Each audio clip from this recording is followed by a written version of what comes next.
Hey, what's up, watch people? This is Tony's Timepiece Review, and I thank all of you for watching. And we're coming live from Burbank, Toluca Lake, California. And I say coming live, we're live right now, but by the time you watch this, it won't be live. It'll be about 20 minutes old by the time I get it up online. Um, anyway, today I'm going to talk about my new acquisition, which I received today, which is a Zenith, vintage Zenith. Uku. And my cat, as always, trying to join in. She gets super jealous anytime I turn the camera on. A Zenith, I want to say 1950s. It looks like a 1950s. And it's a jumbo, it's 40 millimeters. I want to say it's almost from the Stellina family, but I'm not sure. But I'll get into the review in a minute. Because I think how I obtained this watch was actually kind of interesting.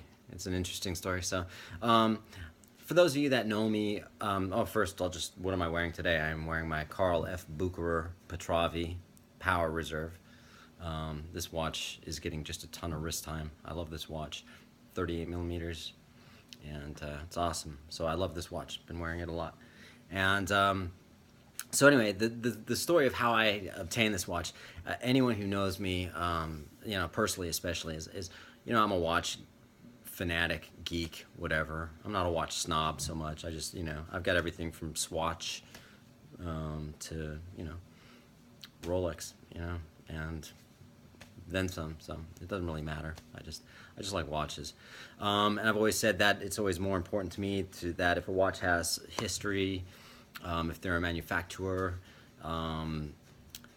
if they're, again, heritage, all of that, a good line to them. So in this case, I don't ever follow anybody on YouTube. I watch a lot of watch reviews, and I see a lot of the same guys doing the same watch reviews, but I don't follow anyone, and I don't, what are they going to say next? I just generally, it's like, if I want to watch a watch review, then I'll watch it, and if it's a watch that I'm interested in, then cool. But there was this one guy that I've watched, I wouldn't say all of his videos, but certainly quite a lot of them. His name's Federico, and he has a YouTube channel called Federico Talks Watches. And he comes across like a really nice guy, and genuine, just loves, he just has a passion for watches. He's been doing it for 10 years or whatever. And so, I've always liked his videos. I think they're cool. So, and he has a watch company called Del Rey Watch Company, which is delraywatch.com, and they're based out of Florida, I think Hollywood, Florida.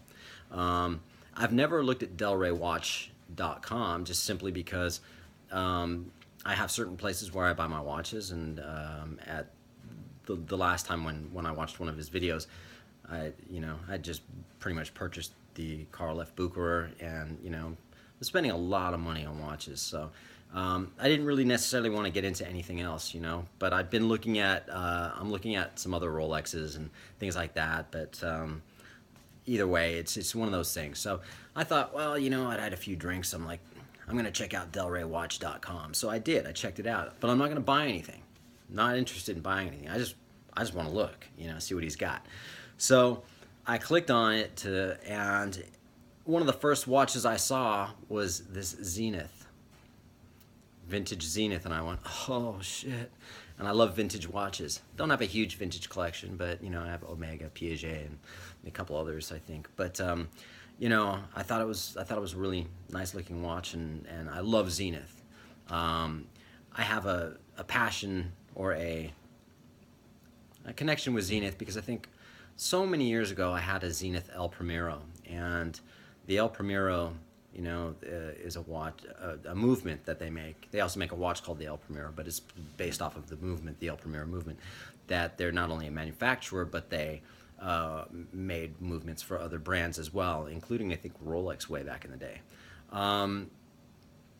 And I sold it maybe 15 years ago, and I kind of wish I hadn't. I just had I love that watch, but I did. I just ended up selling it, and I thought, well, I'll get another Zenith, and too many other watches got in my way. It was kind of like an obstacle. I'm going to buy another El Primero. I'm going to buy another El Primero. Oh no, wait, I need this one. I need this one. I need this one, and so I didn't ever really get the other El Primero, but I always had like a soft spot for Zenith watches, and I think one of the things is I used to when I back when I was in the music industry, I would, I didn't, sometimes you just have a lot of downtime, so I would go to the Starbucks by my house, which had a Barnes and Noble. And for those of you that may be younger, don't know what a Barnes and Noble is, it was an actual bookstore where you can go into the store and buy an actual book that you read. This is before everyone had all the internet stuff going on. And I used to look at all the watch magazines. I'd buy all the watch magazines, Watch Time, International Watch Magazine, things like that. And I would just fall in love with these brands, got a lot. I learned a lot from magazines, believe it or not, way back in the day. So anyway, I had clicked on delraywatch.com and I saw this Zenith, and I was like, man, not only do I love Zenith, this is a pretty rare Zenith. In fact, it's very rare, and I'll get into it in a bit. So I thought, well, you know what? I don't want to spend the money. I just, I could, I mean, he's got another Rolex on there. I could just buy it, but I'd rather try to negotiate something, and because I've got other places, like I say, where I look at watches. But in this case, I saw it and I thought, wow, man, and I've got a lot of watches, and some of them I just don't wear. And so I thought, well, maybe they do some kind of trade up or whatever. And I'm looking at where I was going to send him an email, like on where it says contact. And it said, oh, trade in your watch, or, we buy watches, or whatever that link was. And I clicked on that. And I filled out the form, just the online form, told him who I was, what I have, a few of what I have. And I'd be interested in the Zenith and whatever. So, and that was on a Thursday night, not last Thursday, like a couple weeks ago. And I don't know, about half an hour later, my phone rang. And I didn't recognize the number, so I don't usually answer it. But I saw the area code was from Florida, so I thought that would be really weird, So I answered it, and it was actually Federico who called me. And I was like, oh shit! I wasn't expecting him to call me, but it was pretty exciting. I was like, hey man, what's going on, And we started talking about watches. We talked for quite a while actually, and he said he was interested in a couple of watches that I had, so we made a deal, and I actually ended up trading an Oris Arctic GT, which I actually love that watch. Sometimes I was like, do I want to get rid of it? But it's 44 millimeter, and I just really don't wear 44 millimeter watches too much anymore. And then the other one was a brand new Frederick Constant Slimline, which I love the watch, man, but I just never wore it. It was just like, I love the watch, but if I'm not wearing it and it's not getting any wrist time, then why keep it? So we made a deal. I sent off my watches, and then I got this today. He was a really super nice guy. So again, not out trying to just promote other people's stuff, people that watch my videos, and you guys know that I don't really promote any other watch companies or anything like that, but check out delraywatch.com and Federico. He's got great videos, he's got great insight, he's got a lot of knowledge on watches. So thanks, Fed. Got it today. I really like it. So back to the watch. Aesthetically, it's worn, I mean, it's got some patina on it, but I actually kind of like it. The strap is just some aftermarket strap, calfskin blue. I actually hate it. In fact, I thought, I've got a drawer full of straps. I mean, I could actually start a watch strap company based on how many freaking straps I've got. And I have a really super nice alligator strap, brown that I thought would fit on this, but unfortunately this is like an 18 millimeter strap, and most of my straps are 20 millimeter. If it was a 19 millimeter, I could make it fit, but not on a 20 millimeter. So, but anyway, Zenith started 1865. They were a manufacturer by a guy named Georges or Jorges Favre, like Brett Favre, but Jorge Favre, and I think his name Jordan. I can't remember, and who really cares? They're handmade, based in Switzerland. They're owned. I can't remember the holding company, but I also believe that they own Hublot as well. But don't quote me on that, because I really can't remember. I haven't done any research on Zenith in a while. All I know is I still want to get another El Primero, and I'll get one day again. So But in the meantime, okay, so the cool thing about this watch, it's solid 18 karat yellow gold.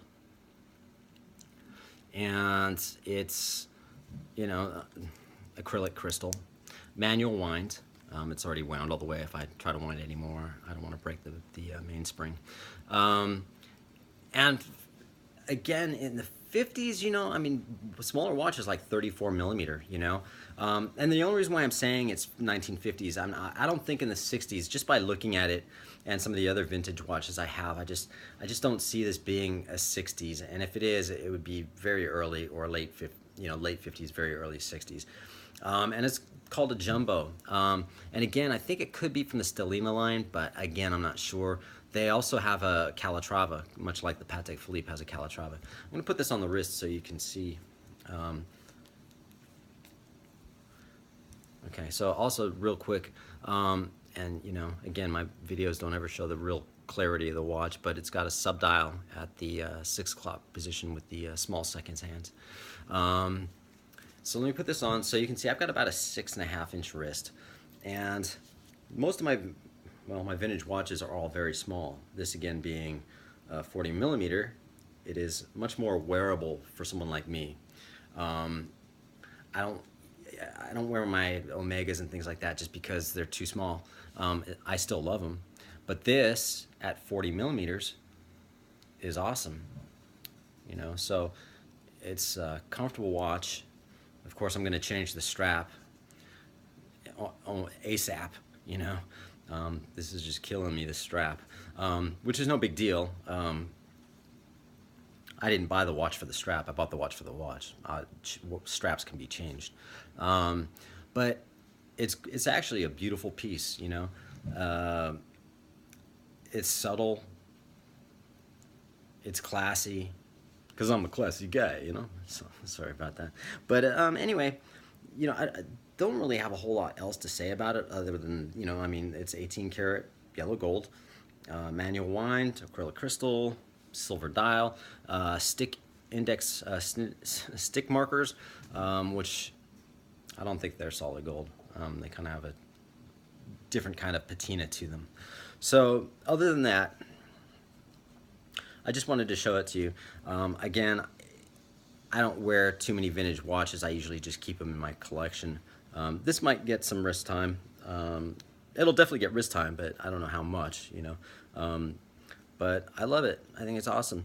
So I want to thank Federico for making that deal with me. If you happen to check out his website, he's got some great watches. He's got my Oris up there, the Calabra 2 Arctic GT, and he's got it at a really good price. And he's got the Frederic Constant Slimline, and he's also got Audemars Piguet, he's got Vacheron Constantin, he's got Rolex, Cartier, I think it's a Santos. He's got a really nice Santos on there. I just kind of have my eye on, but then I'm also looking at the Vacheron, and another Rolex he has. But Patek Philippe, Chopard, he's got a really cool Elton John Chopard, which is limited to 2,000 pieces. I've been looking at that one too. So, you know, but either way, I just wanted to give a shout out to Fed. I wanted to let him know I got the watch. Thanks again. And anyone who is interested in Zenith watches, check out Zenith Watch Company, because they're just, you know, they're just one of those companies that they have so much history, and they're such a good company. And the El Primero movements are so reliable. They're like workhorse movements, but they're beautiful watches as well. So on that note, I don't have anything written down, so there's probably a lot of things I left out, but I just wanted to say, hey, thanks, man. Let's have a beer. Peace out.